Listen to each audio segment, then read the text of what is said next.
А сега е 7 часот и 36 минути, така што време и за првиот разговор во утринската програма Македонија наутро, па јас го најавувам и нашиот прв гостин, Даријан Трајанов ќе ни гостува и тој е магистар по јавно здравје, така што темата која што отвараме со него е од особено значење, а исто така ќе најавам дека е човек кој неуморно работи на тоа да се унапреди или да се зголеми едукацијата кај луѓето во однос на здравјето преку работилници, едукации, а секако и она што ќе имаме можност да разговараме во наредните минути ќе најави Иване за уште поважна тема, тоа е здравјето на вработените. Да, Даријан, нашиот гостин редовно соработува со компании, се со цел да придонесе кон подигнување на свеста за поздрав и поактивен начин на живот кај вработените, но и да им даде јасни насоки и чекори кон поздрав начин на живот за време на работното место, но и надвор него. На тема грижата на компаниите за физичкото и менталното здравје на вработените ќе разговараме токму со нашиот прв гостин. Даријан, добро утро и добре ни дојде. Добро утро, добро најдов и благодарам на поканата и на одличната најава. Добро утро и од мене. Па разговорот ќе го започнеме и во делот на кој што веќе најавивме, а тоа е зашто е толку важно компаниите да се грижат за менталното и физичкото здравје на вработените. Ова е една премногу важна тема која што заслужува огромно внимание. Јас сум благодарен што ете медиумите даваат простор да можам да говорам на оваа тема. Станува збор за најважниот приоритет на секој ден поединец, на секоја една институција, тоа е здравјето на човекот, неговото физичко и ментално здравје, нели секако добра состојбата на луѓето. Јас ќе пробам да направам еден приказ, да одговорам на ова прашање преку бројки, односно преку истражувања кои што ги правела Европската агенција за безбедност и здравје на работа. Се покажало дека негде околу 28% од европските работници, меѓу 28-30%, изјавиле дека се соочуваат со стрес, депресија и анксиозност од предизвикано од работното место. Од друга страна се покажало дека негде околу 60%, приближно 60% од вработените лица во Европа се соочиле со бърнаут, еден сериозен проблем кој што се појавува помеѓу луѓето, генерално и помеѓу младата популација, онаа која што нели се вработува, бидејќи често младите луѓе сакаме да оствариме резултати, успеси, правиме некој дополнителен притисок и тоа дополнително го афектира овој проблем, прегорување. Меѓутоа, од друга страна пак постои уште еден сериозен проблем, а тоа е седентарниот начин на работа, односно прекумерното седење.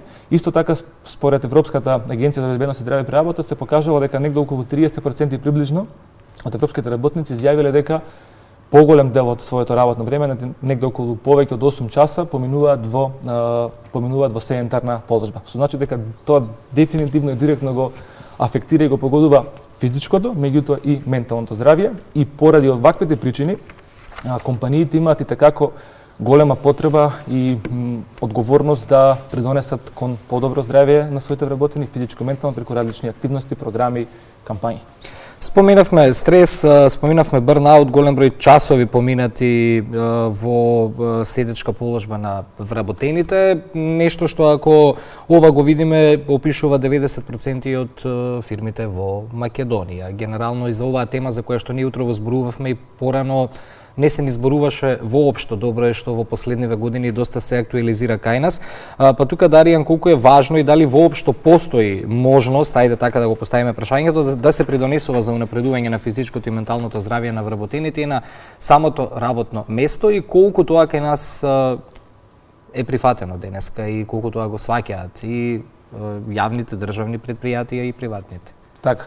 Па погледнете, луѓето најголем дел од своето време, поголем дел од своето време го минуваат нели на работно место. Да. И секако дека постои можност да се придонесува дури и за време на работното место, да се работи, да се разговара, да се придонесува за подобрување на физичкото и менталното здравје. Јас себе ќе тргнам со еден пример со Јапонија. Секогаш ќе земам Јапонија како пример поради тоа што лично јас сметам дека Јапонија е еден одличен показател на кој начин и како се врши таа промоција, превенција на здравје, унапредување на здравјето на луѓето, на вработените. Тоа константно тие постојано го промовираат. Ќе го презентирам тоа преку две истражувања. Во едно истражување учествувале вработени лица од приватниот сектор, значи истражување во кое што учествувале повеќе од околу 2000 вработени. Целта било да се види на кој начин и дали влијае физичката активност врз нивниот степен на креативност на самото работно место, односно да се види дали оние вработени кои што практикувале активност пред работа или за време на работните активности, како тоа влијава нивната креативност. Се покажало дека оние вработени кои што доаѓале на работа со велосипед, имале било каква кратка активност пред работа или за време на работа, имале многу повисок степен на креативност, концентрација и продуктивност во однос на оние вработени кои што не го практикувале или не ја практикувале физичката активност. И сега ќе споделам уште едно истражување во рамки на Јапонија, во кој што учествувале исто така лица вработени кои што имале канцелариска работа. Целта било да се види како активните паузи влијаат врз намалување на времето поминато во прекумерно седење на работа. Односно, целта била да различни вработени, различни сектори користат за време на своите паузи некои си 10-минутна физичка активност. Дали ќе биде тоа активност со сопствена тежина, некакви вежби за раздвижување, мобилност и слично. И тој проект траело некаде една година. По завршување на истражувањето се покажало дека активните паузи придонеле да се намали тоа прекумерно седење за 25 минути. Што значи дека и те како има големо влијание и можност да се работи и за време на работното место. Сега во однос на она подпрашање за Македонија, моето искуство до сега покажало, во однос на моите соработки со компании, дека постои можност и има, да кажам, одреден простор да се работи, да се придонесува дури за време на самото работно место. Меѓутоа, пак ќе кажам, тоа се зависи нели од околностите на самите вработени, нивното време, пристапот на компанијата, концептот на компанијата во однос на ова прашање. Меѓутоа, постои простори и има заинтересираност. Ја спомена Јапонија, меѓутоа прашањето е колку се следи примерот од Јапонија и низ другите земји на светот и колку Македонија според Европа и регионов можеби на некој начин помалку вложува во таквите активности. Истакнавте од што зависи сето тоа најчесто, меѓутоа дали се следи таков пример? Во светски рамки се следи и, да кажам, последниве неколку години многу почна да се говори на оваа тема. Постои еден позитивен тренд, да кажам, во инвестирање во различни концепти, програми, едукации, работилници, активности со цел да се придонесе за подобрување на физичкото и ментално здравје на луѓето. Големи компании веќе сватија и увидоа колку е важно здравјето на човекот, здравјето на работениот, пред се како индивидуа, па дури потоа не да се придонесе за поголема продуктивност, креативност, намалување на оние нели болнички денови и така натака. Тоа е во светски рамки. Меѓутоа и Европа е исто така во оној ранг каде што веќе постои тој позитивен тренд на поголема свесност за тоа колку е важно да се вложува во здравјето на вработените. Ќе ги земам примерите на Данска, Норвешка, Шведска, со оние скандинавски земји кои што гледаат и разбираат колку е потребно во сет тоа да се работи. Ако земаме каква е ситуацијата со Македонија, моето искуство до сега покажа дека во мојата соработка сите овие години дека постојат компании кои што има свесност. Постојат компании кои што се спремни и се одговорни да работат на оваа проблематика и да одговорат позитивно. Има кај нас се уште простор, значи дека има уште простор да се унапредува тоа, да се работи на тоа и верувам дека со тек на време ќе биде уште подобро, меѓутоа еве затоа се ваквите емисии, едукации каде што ние ќе можеме да говориме јавно на овие теми, да ја подигнеме уште повеќе свест. Меѓутоа дека постои еден позитивен тренд на пораст, постои. Кажавме дека постои интерес кај компании вработени. Каде повеќе? Во приватниот сектор или во јавниот сектор? Каде има повеќе интерес кај странските инвеститори, кај домашни компании? И што беше целта и желбата, идејата да биде ова твоја професионална определба во едно вакво општество каде што, пак повторно ќе кажам, пред 10 години овие теми воопшто и не се отвора, за жал тогашните менаџери не ни размислувале на ова. Требало само да се сработи тоа што е и тоа е тоа. Па да, првенствено да кажем од каде мојата желба и идеја, сакав да ги мотивирам, инспирирам и потикнам луѓето да веруваат во тоа дека треба да се грижат за своето здравје, дека здравјето е над секоја обврска, над секоја задача, здравјето е најважно од се.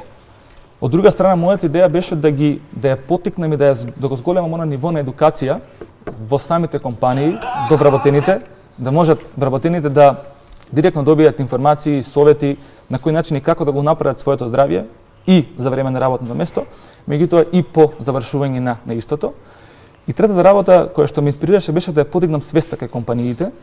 Како што рековте, нели, пред многу години не се ни разговараше на оваа тема, сега многу почесто се разговара, компаниите се многу поотворени. Во однос на искуството, дали е приватниот сектор или јавниот сектор, јас многу поголемо искуство имам со приватниот сектор. Некако се поотворени, да кажам, во тој дел за соработка. Сака да допринесуваат за подобрување на здравјето на своите вработени, сака да им овозможат различни бенефити со кои што ќе овозможат подобро здравје физичко и ментално.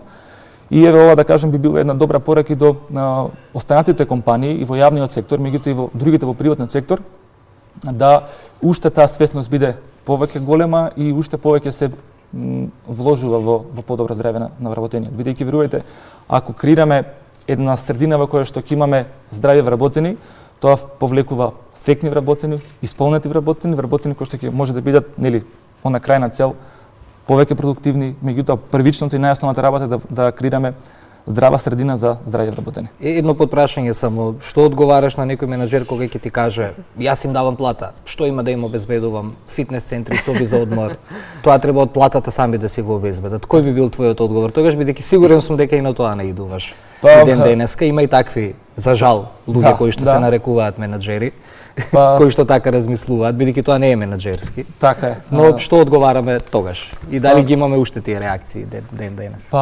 До сега јас, да кажам, не сум најдол на такво нешто, меѓутоа мојот одговор би бил дека парите не се клучот секогаш да еден вработен биде задоволен. Парите не се, да кажам, најважниот ресурс за среќа и исполнетост, има многу други, да кажам, моменти, како што е грижата за еден куп други активности, како што е еден куп други приоритети, како што е здравјето. На друго место, на второ исто така место што е многу важно би го ставил и односот, кој што треба да го имаме, да заборам, менаџерите со вработените, бидејќи и тоа многу влијае врз таа целокупна слика на постигнување на здрава средина и подобро здравје кај вработените. И сега, за да се постигне целта, колку е важно луѓе експерти од оваа област да бидат во комуникација со HR тимовите во фирмите со цел овие активности и унапредување во здравјето на вработените да ја постигнат целта, како што кажав, и да имаат полн погодок, односно и од двете страни да бидат задоволни. Одлично прашање и ова е една многу важна конекција, многу важна комуникација помеѓу HR тимовите, менеджерските тимови и луѓе, да кажем, ете како мене или како од мојот ранг кој што работиме во овој сектор. Важно е бидејќи на овој начин се воспоставува и треба да се воспостави една еден долгорочен импакт, долгорочен резултат врз подобрување на здравјето на вработениот. Зошто го велам тоа? Погледнете, од една страна ги имаме HR луѓето, менеджерските тимови кои што ги знаат работите во фирмата, знаат што на вработените им е потребно, например, каква тема вработените сакаат да слушнаат. А од друга страна има нас како луѓе кои што го имаме искуството, знаењето, информациите, советите кои што може да ги придонесеме во градење на одредени стратегии, пак ќе напоменам, стратегии кои што ќе имаат долгорочен импакт врз здравјето на работениот. Да не биде ова сега денеска одржуваме на работилница и не нема никаде долг временски период, туку таа конекција да придонесе за еден долгорочен резултат и затоа сметам дека оваа комуникација и во иднина ќе биде и како важна. Јас имам одлична комуникација со многу HR тимови, има квалитетни луѓе кои што си ја знаат работата и баш интересно е што многу често ќе ми кажат сакаме да работиме на мотивација, сакаме да работиме на исхрана и така натаму и ги добивам тие теми кои што нив им се интересни и ги презентирам во насока да тие го добијат тоа што нив им е потребно и корисно. Според вас, Даријан, какви се очекувањата во иднина во однос на грижата на компаниите за здравјето на вработените? Сметам дека во иднина ќе продолжи. Имаме тренд на зголемување, тоа се забележува. Да, имаме тренд на зголемување и сметам дека тој тренд ќе движи напред. Светските проекции тоа го покажуваат. Особено во тој дел на корпоративната здравствена култура, гледам дека расте, дека се движи. Тој тренд и во светски рамки и во Европа. Верувам ќе биде и кај нас, сега што го разговарам со некои компании со кои што се работувам. Јас како поединец се залагам и ќе продолжим понатаму да ја движам оваа своја мисија за подобро здравје, промоција на здравјето, физичко и ментално кај луѓето подеднакво. Затоа што треба да разбереме, здравјето е над се, здравјето нема цена. Кога имаме здравје можеме да постигнеме се што ќе посакаме. Како тука физичкото здравје би се укомпонирало? Грижата за физичкото здравје во однос на тренинзи и слично, може тоа во тие 8 часа работно време? Па да, верувајте дека може. Физичка активност. Физичка активност, така е. Да. Еве, јас ќе го земам примерот исто Јапонија, меѓутоа ќе тргнем и од себе и мојата работа некогаш знае да ми одземе повеќе време во сентарна положба, пишување на извешти, програми и така натака. Ќе тргнем од себе. Секогаш гледам барем тие некои си на секој 40 минути да станам, да направам некои наједноставни вежби за раздвижување, вежбите за подобра мобилност и така натака.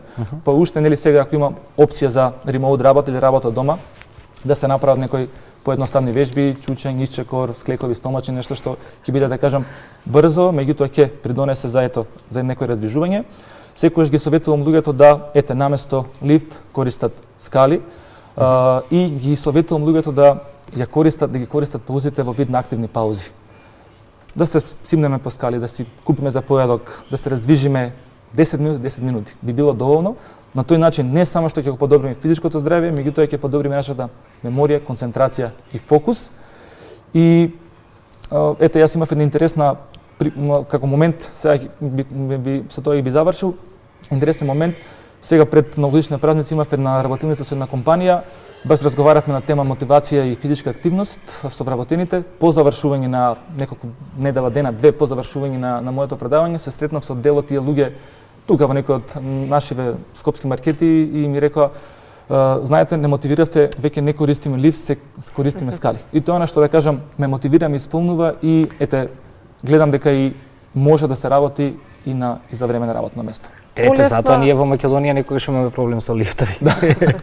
Полесно прифаќаат новите генерации или и од повозрасната генерација на вработени сакаат да ги слушаат вашите совети, па и да ги мотивирате да применуваат? Па искрено да бидам, имаме и од возрастната генерација, меѓутоа има и подмладите и ми е многу драго што е тоа така. Да кажем, има една комбинација од возрасти, прифаќаат и се гледајќи луѓето се забележува дека сакаат веќе да работат повеќе на своето здравје и ми е многу драго што е тоа така. Одлично. Даријан, за крај, ете, што би советувале вие како да се зголеми нивото на не само физичка активност, нивото на креативност, нивото на разбирање на меѓусебна почит, бидејќи се тоа што го зборуваме влегува во целиот тој еден пакет. Што би бил советот за крај? Очигледно позитивниот пример некои компании го земаат, чинам дека бумот на оваа тема почна и со влезот на IT компаниите кај нас во Македонија, на начинот на кој што тие функционираат и се грижат за своите вработени. Што би бил советот на крај? Како да не го испуштиме возот и на оваа тема, да влеземе побрзо во тие вагони и да станеме дел од еден цивилизиран свет кога зборуваме за добри менаџерски практики во компаниите? Па најважно од се е да се воспостави таа една директна и искрена комуникација помеѓу тимовите, менаџерите, со вработените, да константно се говори особено на оваа тема, особено на темата здравје, физичко-ментално здравје.